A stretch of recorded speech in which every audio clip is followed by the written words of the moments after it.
Hi, this is Arik, And Aurelia, and we're here to talk about life and interesting things. or so we think, but in the end, we leave that up to you. Either way, what we have to talk about is Ageless! So today I kind of want to talk or open the discussion to what is unconditioned love. What is and what are all of its qualities? Like what's another way of understanding that? Unconditioned love is just accepting things the way they are. So it's about acceptance. Yes. Because we're going through this process where we're accessing these different dimensions.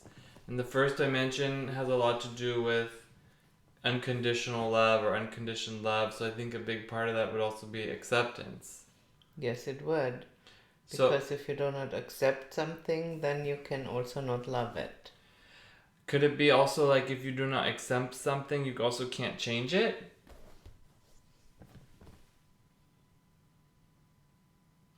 Or is that jumping ahead a little bit? Yeah, I mean, I'm still with the unconditioned love, so nothing needs to be changed there. So once I accept it, I don't know that. Well, I mean, if you accept something, is there a line is that can be crossed, like accepting too much? Like, say for example, an abusive relationship, I accept my partner even if it's not like outright, abusive, like physically or something, but say it's like emotionally abusive or uh, like verbally, like abusive is a strong word, but like it's just maybe you accept things that you wouldn't normally accept. I don't know that this is acceptance the way I understand it. Let's define it how you mean Because, it. like what you say, this is, I'm just giving up into a situation, probably for selfish reasons. So acceptance is not enabling. No. Right. So what is acceptance then? Acceptance is just to look at a situation and see it for what it is. And if, like, I'm in a relationship and let's say the way you portrayed it, like this is a abusive relationship, then I can accept that. But that doesn't mean that also what you hinted at, that then I'm making excuses for the abuser. Right. That's not acceptance. Mm-hmm. Right. So acceptance and self-responsibility are a pair. So you it's self-responsible. So you could draw the line, but you'd still have the unconditioned love. Yes. But if you so can you have so then but if you have conditioned love, which is the opposite, I guess, then you kind of have like conditioned love for yourself, because you don't really love yourself, or you love yourself on the condition that you're in a relationship or that you fulfill XYZ so that you can allow yourself to be loved or to feel love or to love others.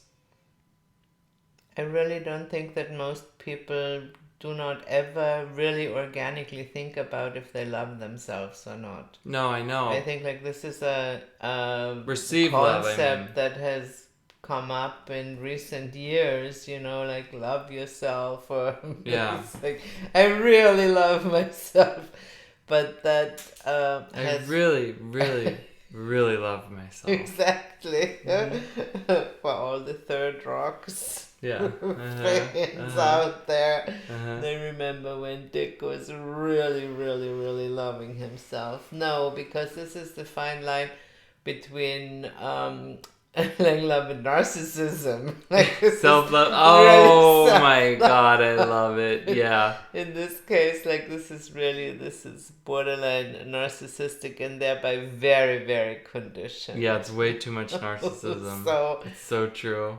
mm-hmm. So true. So it's like love me, like my social media profile is so perfect, love me, but it's really like just worship me, like I'm narcissistic. Mm-hmm. That's right, because it's really not about for me being loved, but for me to love. But I'm gonna challenge you on that because I'm gonna tell you right now that yeah, maybe I'm narcissistic, but you know, I'm also like I give myself self love because I'm unconditioned. That's very funny. You see how twisted it can get? No, It can get 100%. so twisted. It is.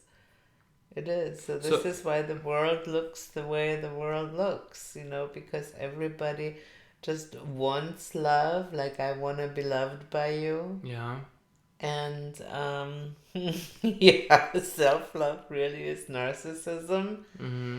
And nobody stops to love unconditioned. I mean, this kind of thing with social media and like the presentation that you put out and stuff.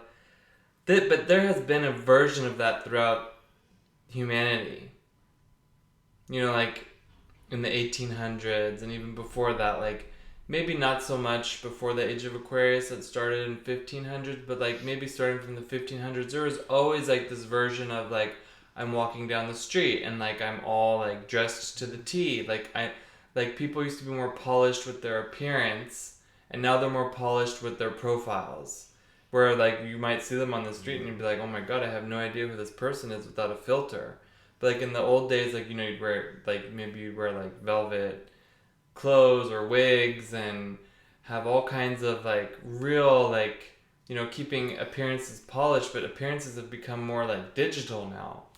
Yeah, but in the old days, that was a fraction, a tiny fraction of the social environment who could afford to even think about making an impression walking down the street, because most people were just so poor. Like, what their mind was to survive, like to, be able to have the next meal or to pay the taxes to the, in this case, actual landlord, so that they could still keep living and working on the piece of land that they got from there. So, and but this is now, it's become like a pandemic. The pandemic of Because I mean, everybody and their grandmother wants to have like a social media profile that makes everybody else jealous, because that's really what it is about. And like I say again, mostly in the old days, it really wasn't about that. Even. right. It was about expression. Yeah. We had art and music and films. As the Merovingian said in Matrix 4. Uh-huh. That's right. But it's just interesting because if we're talking about the unconditional love and then applying it to yourself, but really it's just vanity, you see the price that's being paid, like with the deep-seated insecurity. Yes, and unhappiness, and this is another one of like a landmark of like unconditioned love, because now, or acceptance, where we were, it also makes you intrinsically deeply happy, because no matter what the situation is, you accept it as for what it is, and that gives you an amount of sanity that otherwise you cannot have. And that sanity is intrinsically make us happy. So it's about being happy. Everybody just wants to be happy, but they don't know how. That's right. And guys, a perfect social media profile and 1 million followers is not gonna do it. So if we're doing like a spiritual detox, that could be like getting rid of things that block happiness. Yes. So like attachments or obstacles or dependencies. That wasn't me.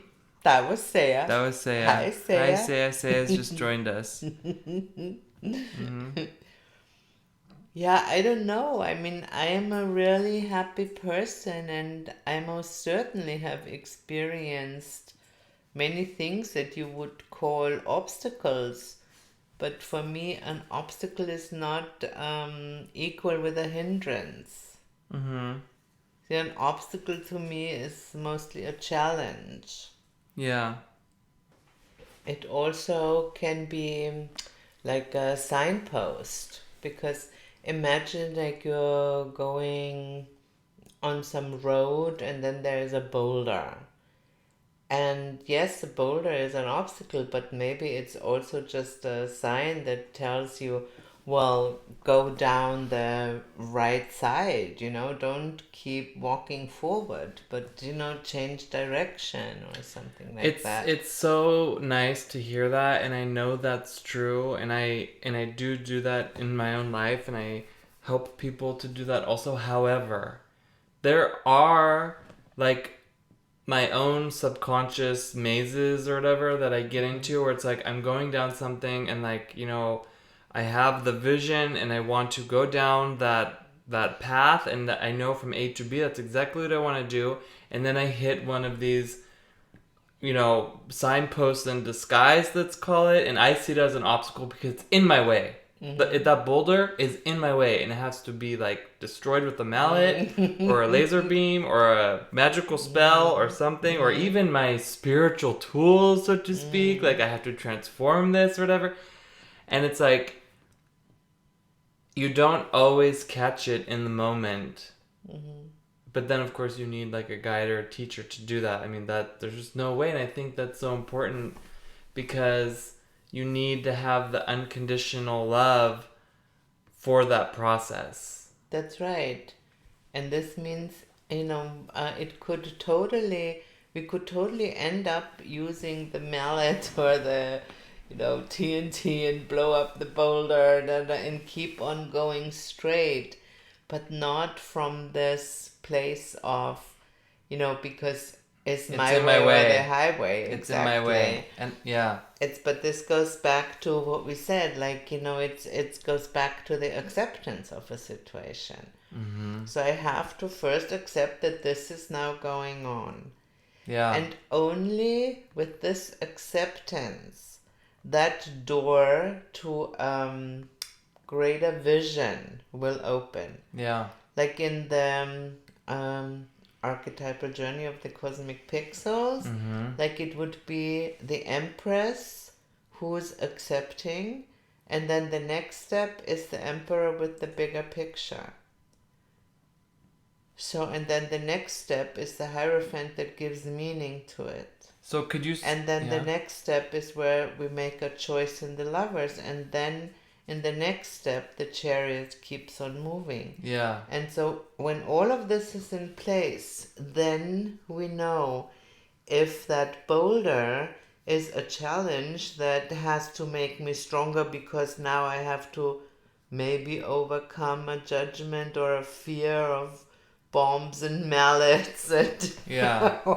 or if it's just simply, go, no, I'm supposed to make a right turn right now. Right. But that process that you explained that occurs within a person, how does that work within relationships? Is it the same process? Because say like you're both going down a path and then you both see a boulder, then like does one person do the empress thing and the other person does the emperor thing, or like each person does it within themselves? Like how do you do this in relationships? Well, Unconditional love. the simple answer is, yeah, first both of you need to accept the situation for what it is, and then what I Right. have just described is still true. But And there you then can it already could have so many be, problems if you don't both accept it. yeah. If you have different ideas or assumptions or projections or judgments, you Mm-hmm. both have to have like it could be that one of well, some like you don't have the bigger picture. Maybe one person has one piece and the other person has another piece, and through the process of communication, you have to get the bigger picture. That's right. Maybe one has a bigger picture, one has a smaller. I mean, there could be so many variables. So I think already that first step, just to kind of interrupt right away, because that first step of accepting the situation is already a huge deal breaker for so many people. maybe they don't understand it right away, or I think it's if it's not happening, it's a deal breaker. Because if you don't accept what the situation is, then you're completely working on two different levels. 100%. And then you end up fighting because the one person fights for their perspective of wanting to go right, and the other person fights for their perspective to like use the mallet. Or they don't even see the boulder. And so, yeah, or that, well, I do not know, then they will run into it and maybe break their toe. But it's like, this is all possibilities, but the fact is that then there will be a lot of fighting about the acceptance or non-acceptance that there is a boulder now, rather than working together in this eternal dance that a relationship should be, to come to a bigger picture and then to a solution of the situation. How can you move into like a place of acceptance? Like how can you move into that? She wants shiatsu. How can you move into that place of what you just said about acceptance?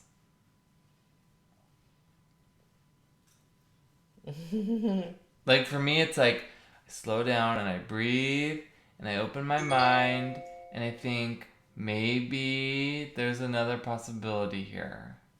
And for me, it's yes, the slowing down. Obviously, that's very important. But what's also really important is that, like, are you talking individual or are you talking relationship? There you have to know that you're on the same team. You know that you both have the same goal and that you are working together and not against each other. And that's sadly like one of the hallmarks in our time of relationships, that everybody wants to be right, and thereby the other person is immediately wrong. And so the other person becomes the enemy. Like, we work against each other, we are in competition with each other, and that means there are a lot of conditions in this relationship. Wow, that's mind blowing. But like that's a whole another podcast. But I think we're on this tree of life journey, and we've talked about from the Lovers tarot card from the Cosmic Pixels, like you have the tree of death, and we have talked about this, like how the tree of death is really this like tree of knowing it better, knowing it all. Yeah. And this makes so much sense with like what you just said about I want to be right. I want to know better, especially in these times of I can Google it. And does that mean that you're right if you found the answer? No. No, it means that you read it. But how can you really know it? You just have the information and thereby a little bit of depth. A little bit of depth, if you didn't hear that, because she has something to say to that. But it's really, it's interesting to me because it's like, I would rather be right than to work together. You know? Yeah, or how we said, do you want to be right or do you want to be happy? Coming back to happiness, Yeah. So, let's just say, okay, I mean, that's really intense. Like, I don't want to move on beyond the acceptance. Maybe we're going to talk about what happens next in the next podcast. Because if you can remember... Yeah. I mean, of course you can remember. I can, and if I don't, I listen to the podcast. Yeah. Or here's a really bad joke. Okay, ready? You can Google it. No, seriously, I've had students do this to me before with things that I've been teaching, and they said I cannot verify this on Google. Yeah. And it's just like, yeah, that's why you signed up for the class. Yeah. Like these like fact. I agree. It's like, checkers, and these are all like half truths then, because whatever the results of your Google research are, most of it will be either like the boulder needs to be blown up, or no, you have to go To an to the expert. yeah, to the right. And this is 100% how we are designed to think at this point. Wow. First of all, not thinking at all, That's but to right. just, get everything. Just want to be right. Yeah, and thereby, if Google says it, like in the old days, it was like if it's in the newspaper, then it's right. And now, if you read it on the web, then it is right. Yeah. And so this is obviously the first big true obstacle to loving unconditional. Right. Because you're not loving at all. Nobody makes an effort anymore. None. And in order to come to that place where you effortlessly accept and where you effortlessly love, that's a lot of work. Yeah. Effortless. Because you have to first look into all these things of why you don't. Yeah.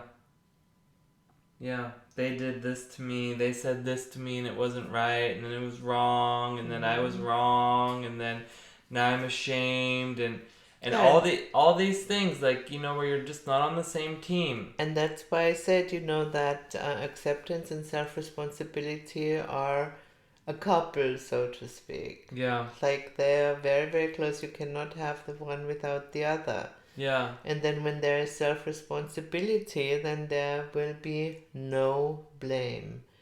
And when there is no blame, then I do not need a judge and jury behind me or a greater authority, like whatever I find out in Google, to say, well, this is how it is.